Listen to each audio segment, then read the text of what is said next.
Good morning.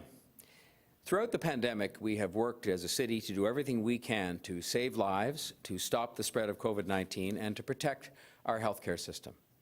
Our energy and determination and the skill of our frontline teams, and what an outstanding job that they've done on behalf of the people of the City of Toronto. They've been fully engaged, all of those people and all of those resources, in achieving these goals and allowing students and businesses and ordinary people to get back to their lives as they knew them, or to get as close to back to their lives as they knew them before. And we have made tremendous progress fighting this pandemic, getting people vaccinated, and beginning to reopen our city. With more than 81% of our residents with at least their first dose, and nearly 75% of people 12 years of age and older fully vaccinated with 2 doses, we have achieved success, and we must now continue to build on that success. The Delta variant seriously threatens that progress. You only have to sit through the briefings we have or look at the news of what's happening elsewhere to know that this does represent a serious threat to that progress on a continuing basis. Our health officials have been clear that the best weapon that we have to protect people, to continue to save lives, and to protect our healthcare system and keep people out of hospital are the vaccines. The vaccines do all of those things. Based on local Toronto data, since May 1st, 98.7% of the hospitalized cases were individuals who were not fully vaccinated. In the tragically fatal cases of COVID-19 in our city between May 1st and August 7th, 97.7% of those who lost their lives were people who were not fully vaccinated. The COVID-19 vaccines save lives and reduce suffering, and the more people who are vaccinated, the greater protection that we all have, and the better chance that we have that schools and attractions and businesses and arts venues and restaurants can stay open and people can stay employed and we can have a life that is closer to what we were used to in the past. The City of Toronto has a duty as an employer to do everything that it can to ensure that our work environment is safe for all of our employees. To that end, the City Government has worked to develop a vaccination policy focused on the health and safety of our employees. Protecting our employees from COVID-19 as best we can helps to protect them and their families and loved ones, and very important as well, it helps protect members of the public who our employees interact with on a daily basis as a part of their jobs. If you think about it, they have much more interaction with the public than many other kinds of jobs might have. Today, I'm announcing that the City of Toronto will implement a mandatory requirement for staff to be fully vaccinated against COVID-19.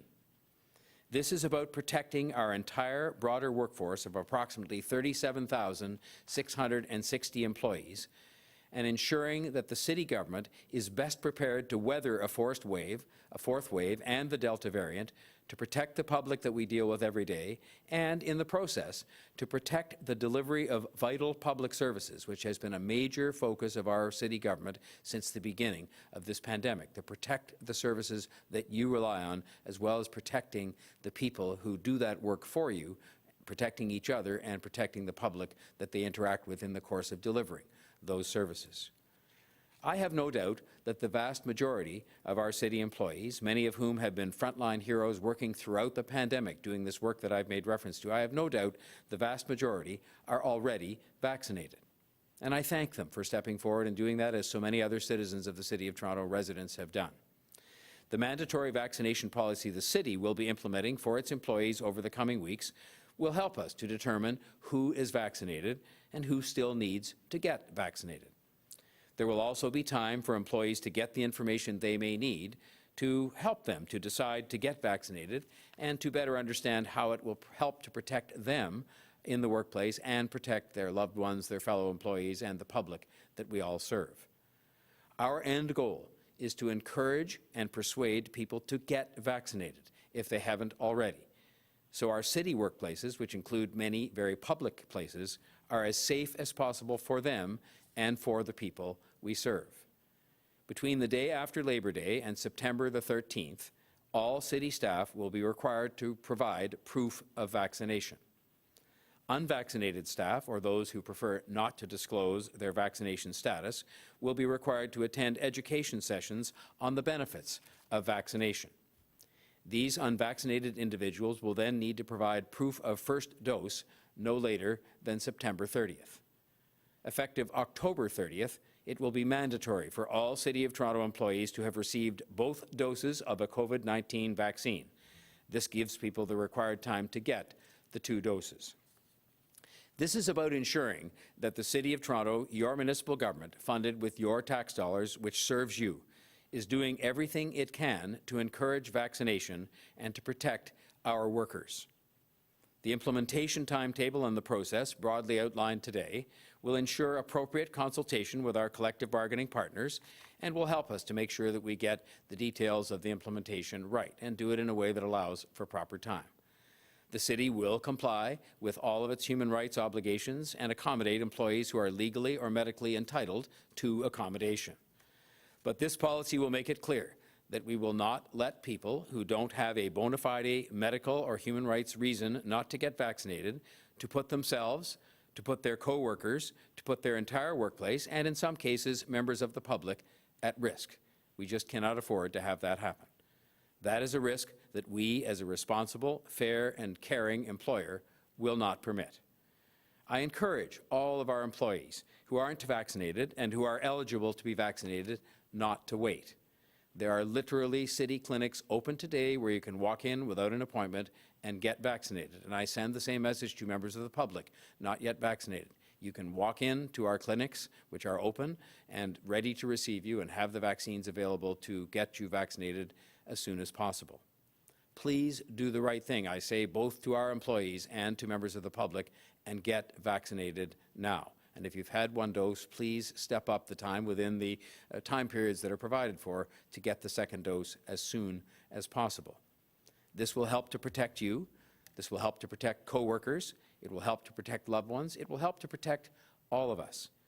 There's a broader collective responsibility that we all have here, and many, many people, of course, have been exercising and fulfilling that responsibility. This situation with the Delta variant continues to be one that we must take seriously. There is simply too much at stake not to take it as seriously as we possibly can. We have to take all reasonable steps to protect health, to protect each other, to protect the still fragile path to recovery that we are definitely on. And we're here to look after each other. This is one of those times when it's time to think not about me as much as about us and our collective responsibility to each other and to the city that we love.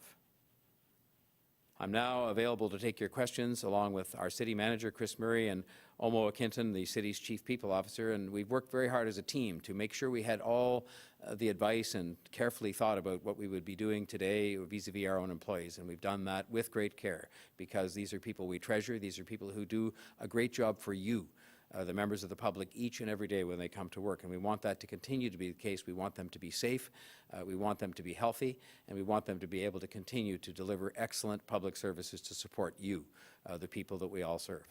So we'll now turn it over to the question period. Thank you, Mayor Tory.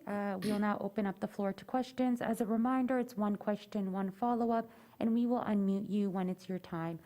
David Ryder from the Toronto Star, you are up first. Go ahead. Hi, Mayor Tory. Can you please tell me if you've had any objections from any of the City of Toronto unions? I'm assuming there was at least some exploratory talks with them. And yeah, I'll just use that as my first question.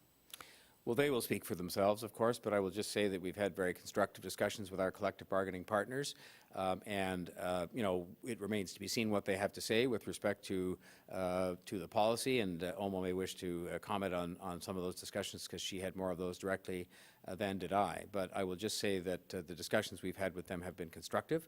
We've been very transparent with them about the issues that we were taking a look at and the options that we were considering, and I'm very hopeful that they will be continue to be positive and constructive and recognize that what we're going to be doing as a city is working hard, being laser focused on convincing and persuading people to get vaccinated. That's what we're going to be doing, as opposed to other, you know, other things that people may raise. Did you want to comment on that? I'm happy to add to that we have had constructive conversations with our unions so far. They are supportive. They understand why we are going in this direction. And they have worked with us throughout the campaign to actually encourage people to get vaccinated. And we expect that that support will continue. Those conversations are starting. We will be having further conversations with them over the next couple of weeks. Thank you. And my follow-up is, I guess, what happens if a city employee on October 30th is not fully vaccinated and says for either religious or philosophical reasons they will not be vaccinated? Are they allowed to work from home? Are they put on some kind of unpaid leave or paid leave? What happens to them? Well, again, Alma may wish to comment on this, but I'll say this. Anytime we have any city policy as it regards, the conditions of work here, and with the objective always to make sure that we have a safe and respectful workplace, there is going to have to be a compliance with that policy. And, we're very hopeful, though, that what's going to happen here is that we're going to be successful in our campaign in the time available to us to make sure that every single employee gets vaccinated and that we can persuade them, make sure they're comfortable, that get the information they need, work with our collective bargaining partners to make that happen. But, beyond that, obviously, we have to take a look at what would happen in the instance where somebody refused to do so. And I guess we'll say we're not taking any options off the table or putting any particular ones on the table today, except to say that we will deal with this as you would deal with many other instances of policies the city has, which are necessary to have a safe and healthy and productive workplace.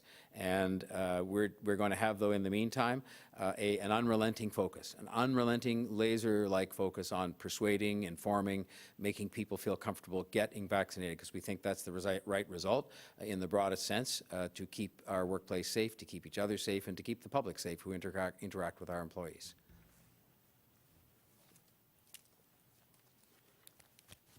I would just reiterate what the mayor has said, that we are not taking any options off the table, but our focus has been and will continue to be getting full compliance, working collaboratively with our union partners. But this is a significant health and safety policy.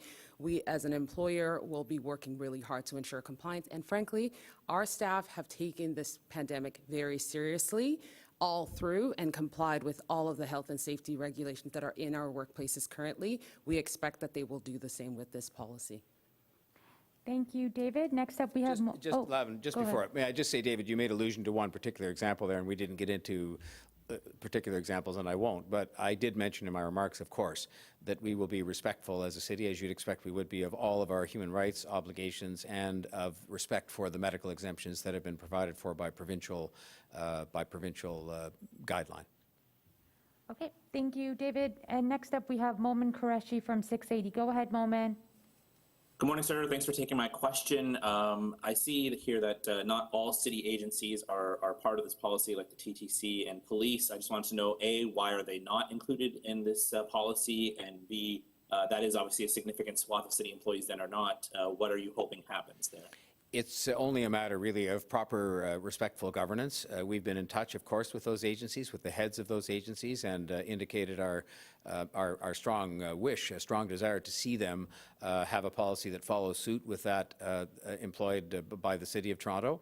But they have, as you may know, their own governance structure. They have separate boards, and we just want to be respectful of that in making sure that decisions are taken in the way they normally would be by those organizations. But we're very hopeful and optimistic that they will follow suit and have the same policy in place as the City of Toronto itself has in place. My follow-up is just a bit of a question of why now. A lot of yourself and other levels of government have shied away from making this mandatory, but we're seeing some businesses started putting policies where they're going to require vaccinations, and the tone is starting to change a little bit at Queen's Park. So just wondering why now? Is it because push has come to shove, or what's the reasoning to pull the trigger on this now? I'd say there are two reasons. I mean, first of all, we continue to move, and we want to be able to continue to move in the direction of having a return to a life that is more like what we were accustomed to before, with people able to have the option to come back to work, people in our own domain able to deliver services to the public in the way they normally would and interact with the public and each other in a safe manner. And so it is something that is a logical thing to say as you return to that state of affairs where you have more people in the City Hall, you have more people encountering each other in the streets, as it were, as part of a healthy, active, dynamic city that you would want to have people vaccinated, including our own employees as they sit next to each other doing their work or stand next to each other. And I think the second reason, to be frank, is that we've had extensive discussions with our medical officer of health. We do it basically on a daily basis. And if you look at what is going on in the United States, you look at what is going on in Europe, and you look at even some of the trends here, that you want to use the best weapon we have to fight back against this variant and make sure that whatever may happen, we don't go back into a situation where we have to look at the kinds of public health measures we've unfortunately had to experience over the last 15 or 16 months. Lockdowns and close downs and this kind of thing, and that includes schools and all kinds of things. This is the best way in which we can push back against numbers that are pushing up against us right now. So now is the time both to continue the progress, the path of progress that we're on as a city, and to push back against this variant, which poses a real threat, as we've seen from elsewhere. And so I just think that makes it a good time to do this. There's never a wrong time to do the right thing. Thank you, Momin. Next up, we have Mark McAllister from City TV. Go ahead, Mark. Good morning. Mayor Tory, I'm just wondering if you might be willing to comment. Obviously, affordable housing has been a major issue that you have tried to tackle during your time as mayor. We now have each of the federal party leaders starting to chime in on their platforms with regard to affordable housing. This morning, Conservative leader Aaron O'Toole spoke a little bit about his party's platform and a plan to create 1 million homes by repurposing some federal land and banning foreign investors to buy property in this country for 2 years. NDP leader Jagmeet Singh also spoke about building new homes and putting a limit on foreign buyers. You've been dealing, obviously, with a Liberal government who has a national housing strategy and is planning to invest billions of dollars over the next 10 years. Just wondering, now that you're hearing all of the party platforms, what you're thinking in terms of the ability to actually create more affordable housing and do what you want to do. Well, first of all, affordable housing is one of the key issues that is confronting the City of Toronto and has a lot to do with our social and economic health as a city, and we've made great strides, huge strides in the last number of years, but of course there's a big mountain yet to climb. I'll be sending a letter today to the federal party leaders that will outline the City of Toronto's concerns, plural, but of course at the top of that list is affordable housing. And I will be indicating to them that I want to hear as much as they have to say about this. I'm not yet aware, other than what you've just told me about what Mr. O'Toole had to say this morning, but I welcome that because sometimes in the past this hasn't been at the center of the Conservative Party's platform the way that I think it needs to be for the sake of all cities in Canada, not just the City of Toronto. We have had a good partnership with the Government of Canada, and that has allowed us to make unprecedented progress in terms of the different kinds of supportive and affordable housing under the National Housing Strategy that we've been able to take advantage of, and make quick progress at that under things like the Rapid Housing Initiative, which caused us to have to get this housing built and occupied in a 12-month period, and these have been significant steps forward. The major concern that I will have in looking at each of the parties' proposals, and I want to judge them, I'm not going to get involved in the election campaign in any kind of partisan way, but I will. The reason for my writing the letter is we want to make sure we've heard everything from them that we can hear about what they're going to do, and my major focus will be on the sustainability of whatever it is they say they're going to do. Because it's fine to have programs that last for a year or 2 years or even 5 years, but we need to know that we're going to have a partnership. One of the problems with the housing area in the history of the cities trying to deal with this has been that we've had partners come and partners go. And sometimes it's been the province that's not really been interested in housing, other times it's been the federal government. We've had better alignment in the last few years, where all three governments have been working on this together, and I think it's been led by this National Housing Strategy. And what I'll want to know is, whatever these initiatives may be, and I think the idea to use more federal land, of which we have tons in Toronto, and it has not yet been put forward for housing purposes, it's a good idea. But I want to know that all of these kinds of things, including the money, are sustainable. As long as the structure is the way it is, and I'm not proposing to start having constitutional discussions, heaven knows nobody's too interested in that, but as long as the structure of the country is the way it is, set as it was in 1867, but you have cities like Toronto that are big and have an affordable housing crisis, and I will acknowledge that's the situation that we have, then we need these other governments to be our financial partners. And part of what we've outlined in this letter, which will be made available to you after a courteous time for them to read it first, then we need them as partners financially and otherwise to make sure that we can address this issue. So I'll be most interested in pursuing the very question you ask about in the coming days. That's my only question. Thank you. Thank you, Mark.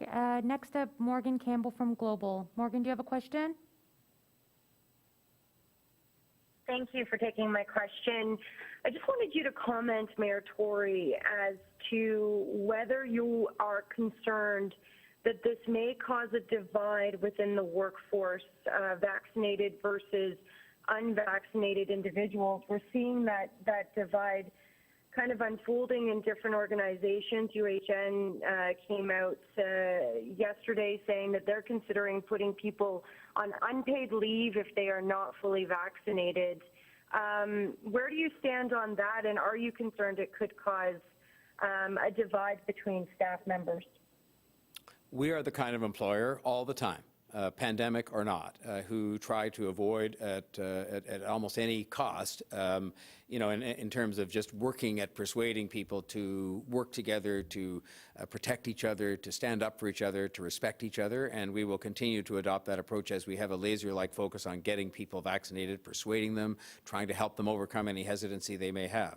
And that will be our focus. And I think in adopting that kind of approach, in allowing for the reasonable timeframes that we've set out here, it will, I think, preclude that kind of division from taking place. I mean, certainly there are differences of opinion on every subject within a workplace as large as the one that we have here serving the people of the City of Toronto.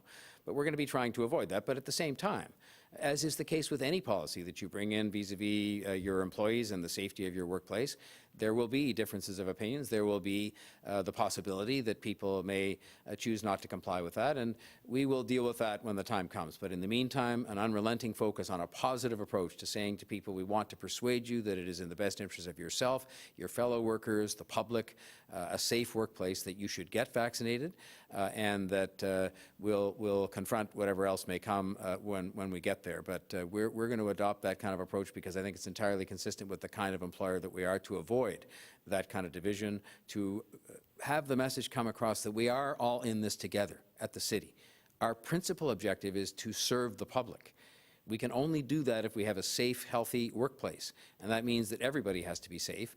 And I think that most people will buy into that because they realize that's a very reasonable proposition and that it's the right thing to do.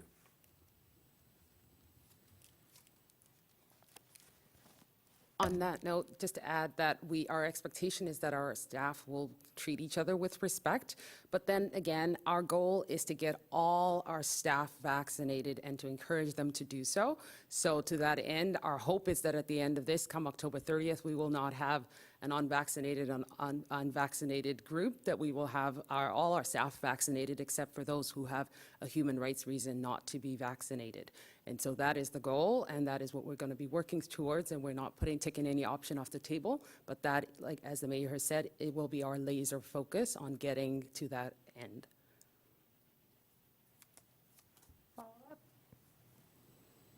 Follow-up, Great. Morgan?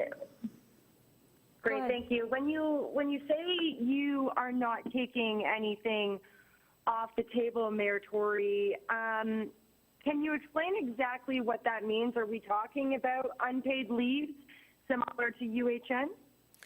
One of the things that is self-evident, both because of collective bargaining agreements and because of policies that we adopt as a city on an ongoing basis with respect to all of our policies, is that you have a series of progressive and varied measures that you can undertake with individual employees. And of course, in the normal course, every day, there are things going on in a workforce this large and this complex that has these things dealt with on a case-by-case basis with individuals. And so we're simply saying that that full range of options that is always open to the city with respect to many different policies is still open to us in respect of this policy. This is a serious decision that's been taken. It's a serious policy on a very serious matter. that has to do with the health of our workforce, with the safety of the workplace, the safety of the public who interact with our employees on a more regular basis than might be the case with other employers. And so we'll take it one day at a time. But with the chapter that we're embarked upon now to be one of a very positive focus on convincing people to do the right thing and get vaccinated, as the vast majority of those employees and the public have already done. Thank you, Morgan. Next up, we have Beth McDonald from CTV. Go ahead, Beth. Oops. Thank you. Just wondering if testing and/or rapid testing plays a role in this vaccine policy that you're announcing.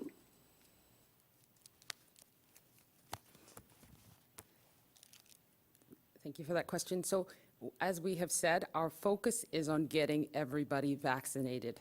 And that is our focus. That is the message that we're sending to our staff. That is what we're working toward. It is an option, obviously, that you have heard about, that we're certainly familiar with, but that is not our focus. Our focus is on getting our employees, encouraging our employees through education, through strong partnership with our unions and other means to get vaccinated. And we will explore all the options that are necessary to keep our staff safe. But our focus is on encouraging people, finding out what the barriers might be and how we can facilitate through policies and other means our staff getting vaccinated. So that is our focus. No option is off the table, but testing is not our focus right now. Our focus is on getting the message out there and encouraging our staff as best we can and facilitating their access to vaccines. So to clarify, leading up to October 30th, no employees will be required to get any regular form of COVID-19 testing while they're working and while they're being persuaded. Thanks for the follow-up question. I will clarify that that is not, we're not saying that that is not an option that we will consider between now and October 30th, but frankly, that is not our focus. Our focus right now is on sending a very clear message to our employees that there is ample time between now and October 30th for them to get vaccinated, and we want them to do that. In the meantime, will we explore other measures that we can take, including mandatory education for people who are unvaccinated and other options? Absolutely. But our focus for our message to our employees and all our efforts will be primarily on getting people vaccinated, and we will do everything else in the meantime to get to keep our workplaces safe. Thank you, Beth. And then last question, Ali Chasson from CBC. Go ahead, Ali. So my question is on another topic, but it's in the news nonetheless. Yesterday, a cyclist was killed after being struck by a dump truck at Bloor Avenue. The death is being called preventable. Some in the cycling community say that construction in that area has been posing a safety risk. Mayor, what do you say to that? I would say that in regards to this particular, and by the way, these events are always tragic, and they are, to a great extent preventable. And we've taken many measures, and I'm proud of the fact that our Vision Zero initiatives have resulted in a substantial reduction in the number of pedestrians and cyclists who have been the subject to a serious injury or worse in the past couple of years. But we still have our work to do, and I'll be looking for a full report with respect to what happened, because I'm still not familiar with exactly the facts of that tragic incident.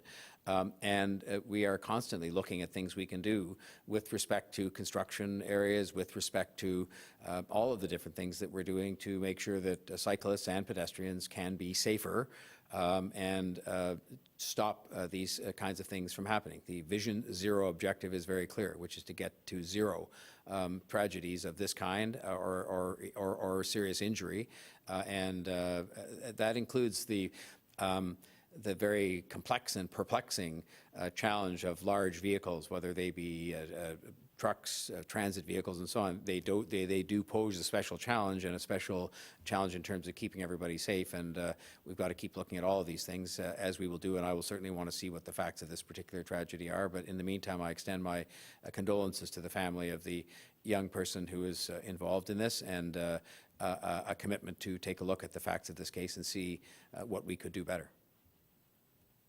That's all from me. Thanks. Thank you. Thank you, everybody. Have a great day. Thank you all.